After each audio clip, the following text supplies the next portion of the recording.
જય શ્રી કૃષ્ણ. આ વિડીયોમાં આપણે ફાગણ માસના સુદ પક્ષની એકાદશી એટલે કે આમલકી એકાદશી વ્રતનો મહિમા, વિધિ અને વ્રત કથા સાંભળીશું. બોલો લક્ષ્મીપતિ નારાયણની જય. એકાદશીની તિથિ એ ભગવાન શ્રી નારાયણને સમર્પિત છે. એકાદશીનું આ વ્રત ભગવાન નારાયણને અત્યંત પ્રિય છે. એવું આ એકાદશીનું વ્રત કે એકાદશી મૈયા જે સ્વયં પ્રભુના અંગોમાંથી પ્રગટ થયેલા છે, માટે અતિથી અતિ ભગવાનને આ વ્રત અત્યંત પ્રિય છે. એકાદશી મૈયાને વરદાન છે કે જે કોઈ વ્યક્તિ વ્રત ઉપવાસ કરશે, ભગવાનનું પૂજન કરશે, મંત્ર જાપ કરશે, કથા વાર્તા સાંભળશે, તેના જન્મ જન્મના પાપ નષ્ટ થશે અને વૈકુંઠ ધામની પ્રાપ્તિ થશે. આ વ્રતને વ્રતોના રાજા સમાન કહેવામાં આવે છે. કોઈ પણ પરિસ્થિતિમાં એકાદશીનું વ્રત છોડવું જોઈએ નહીં. આજે ભગવાન નારાયણની વિશેષ પૂજા કરવામાં આવે છે. આ આમલકી એકાદશીના દિવસે સવારે વહેલા ઉઠી સ્નાનાદિથી પરવારી વ્રતનો સંકલ્પ કરવો, ઘરના મંદિરની સાફ સફાઈ કરી અને આપણા ઘરના મંદિરમાં ભગવાનનું જે પણ સ્વરૂપ રહેલું છે તેને પંચામૃત અને શુદ્ધ જળથી સ્નાન કરાવવું, ભગવાનનો શૃંગાર કરવો, ધૂપ દીપ અગરબત્તીથી પૂજા કરવી અને આરતી કરી ભગવાનને ભોગ ધરાવવો. આજના દિવસે આંબળાના વૃક્ષ નીચે પણ ભગવાનની સ્થાપના થઈ શકે છે. આંબળાની વૃક્ષની પૂજા કરવી અને આજના દિવસે ભગવાનને ભોગમાં આંબળાનો પ્રસાદ અવશ્ય ધરાવવો. સિઝનના ફળફળાદી ધરાવી શકાય અને ભોગમાં તુલસી દળ અવશ્ય પધરાવવું, તેમજ વ્રત કથા સાંભળવી.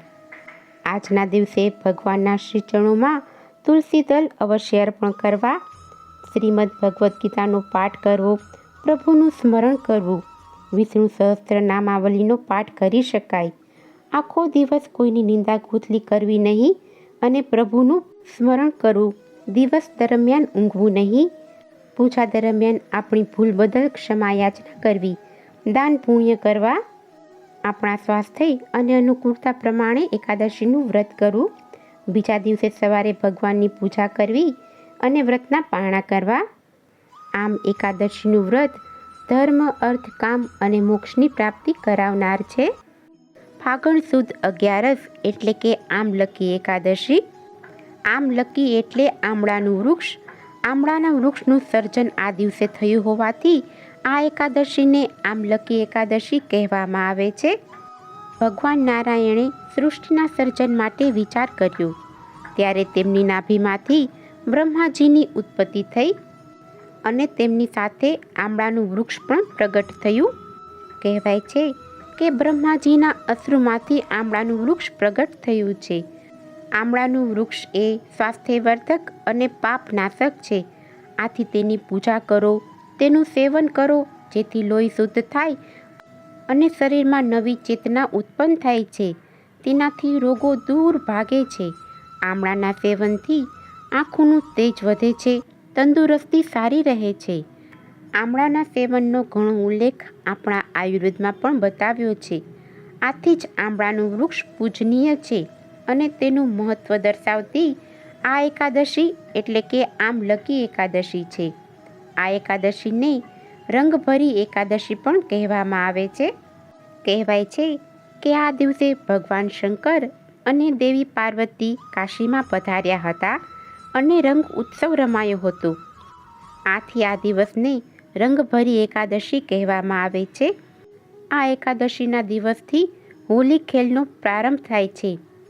આમલકી એકાદશીના દિવસે આમળાના વૃક્ષની પૂજા કરી ભગવાન નારાયણની પૂજા કરવી.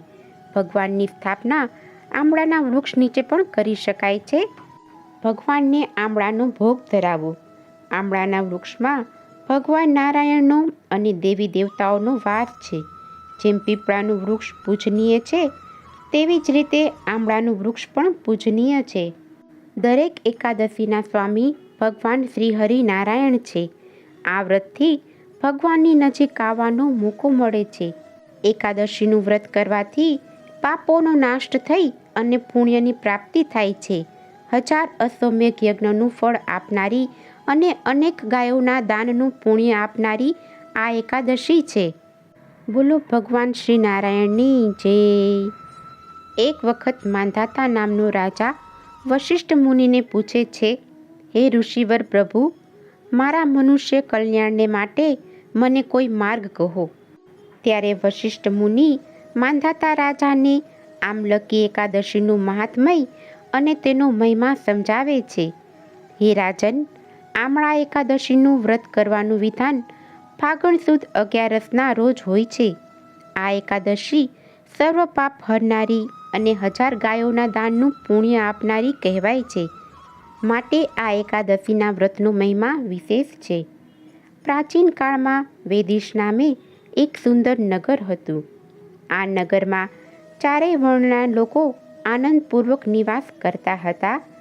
આ નગરમાં કોઈ નાસ્તિક નહોતું. સમગ્ર પ્રજા પ્રભુપરાયણ હતી. કોઈ પાપી તો હતું જ નહીં. નિર્ધન કોઈ હતું નહીં. દારૂણ દુષ્કાળ એટલે શું તેની તેમને સમજ પણ ન હતી. કોઈ પણ પ્રકારનો ઉપદ્રવ ન હતો. સોમવંશમાં જન્મેલો ધર્માત્મા નામનો રાજા પરમ વિષ્ણુનો ભક્ત હતો. સુદ કે વદ પક્ષની એકાદશીના રોજ કોઈ અન્નનો આહાર કરતું નહીં. રાજાનો ચિત્રરથ નામનો પુત્ર હતો. તે પણ ધર્મપરાયણ હતો. તે શાસ્ત્રોનો જ્ઞાતા હતો. રાજ્યમાં સૌ કોઈ એકાદશીના દિવસે ઉપવાસ કરતા હતા. ફાગણ સુદ 11ના દિવસે નાના મોટા સૌએ ઉપવાસ કર્યો. કારણ કે આમળા એકાદશીનું વ્રત અબાલ વૃદ્ધ એમ સૌ કોઈ કરતા આ વ્રત મહાફળ આપનારું હોવાથી રાજા અને પ્રજાએ નદીમાં સ્નાન કર્યું. ચરિત્રરથે મંદિરમાં જઈ ભગવાન વિષ્ણુની પૂજા કરી. તેણે આ દિવસે આમળાના વૃક્ષની પણ પૂજા કરી. કુંભમાં પંચરત્ન, સુગંધિત દ્રવ્યો, ચંદન વગેરે પધરાવી કુંભનું વિધિ અનુસાર સ્થાપન કરાવ્યું. કુંભ પર છત્ર ધરાવ્યું. પછી ભગવાન પરશુરામની સ્થાપના કરી અર્ચન પૂજન કરી પ્રાર્થના કરી, હે જમદગ્નિ મુનિના પુત્ર, હે રેણુકા માતાના આનંદની અભિવૃદ્ધિ કરનારા, આપ તો આમળાના વૃક્ષની છાયામાં વિરાજિત ભક્તિ અને મુક્તિનું વરદાન આપનારા છો. હું આપને પ્રેમપૂર્વક નમસ્કાર કરું છું. ત્યાર પછી સ્વચ્છ પાણીની અંજલિથી આમળાના વૃક્ષને અર્ધ્ય આપ્યો. વૃક્ષની પ્રદક્ષિણા કરી સમગ્ર પ્રજાએ આ ચિત્રરથનું અનુસરણ કર્યું. પ્રજાએ પણ પ્રદક્ષિણા કરી અને રાત્રે જાગરણ કર્યું. અને તે જ વખતે એક હિંસક પારધી ત્યાં આવી ચડ્યો. તેણે પોતાના પરિવારના પોષણ માટે અનેક પાપો કર્યા હતા. અનેક પશુ પક્ષીઓની હિંસા કરી હતી. ધર્મ વિમુખ પારધીએ અહીં ઉત્સવ અને દીપમાલા નિહાળી અહીં તેણે કુંભનું સ્થાપન જોયું. કુતૂહલવશ તેણે ભગવાન પરશુરામના દર્શન કર્યા.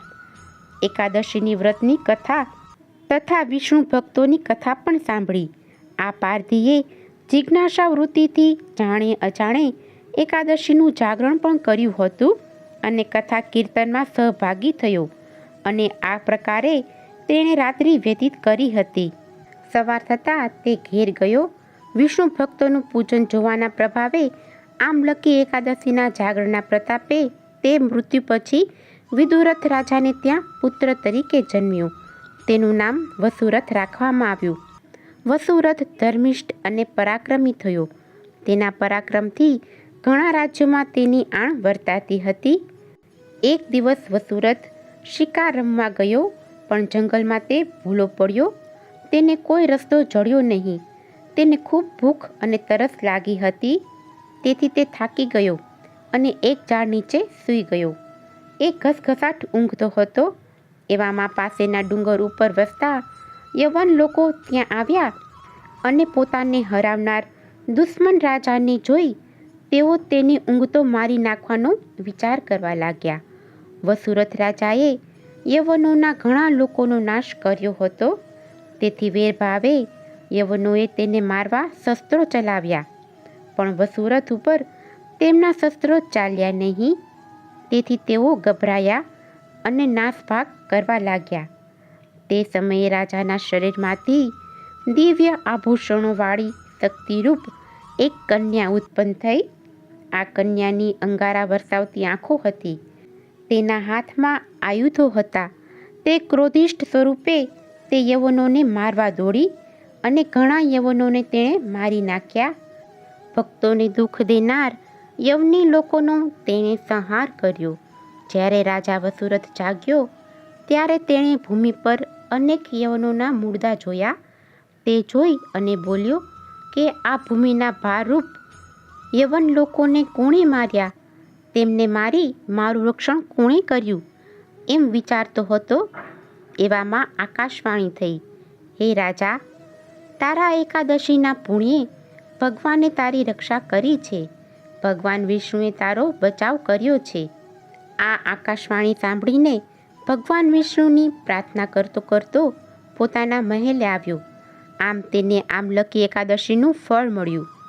આમ કહી વશિષ્ઠ મુનિએ માંધાતાને કહ્યું, હે રાજન, જે કોઈ માનવી આમલકી એકાદશીનું વ્રત કરશે, ઉપવાસ કરી એ દિવસે વિષ્ણુનું પૂજન કરશે અને જાગરણ કરશે, તેને વિષ્ણુપદ પ્રાપ્ત થશે અને મોક્ષધામ પામશે. આમ આ આમલકી એકાદશીનો મહિમા અપરંપાર છે. બોલો લક્ષ્મીપતિ ભગવાન શ્રી નારાયણની જય. જો તમને આજની આ કથા પસંદ આવી હોય તો એક લાઈક આપી ચેનલને સબસ્ક્રાઈબ કરો. આજની આ કથા સાંભળવા બદલ આપનો ખૂબ ખૂબ આભાર.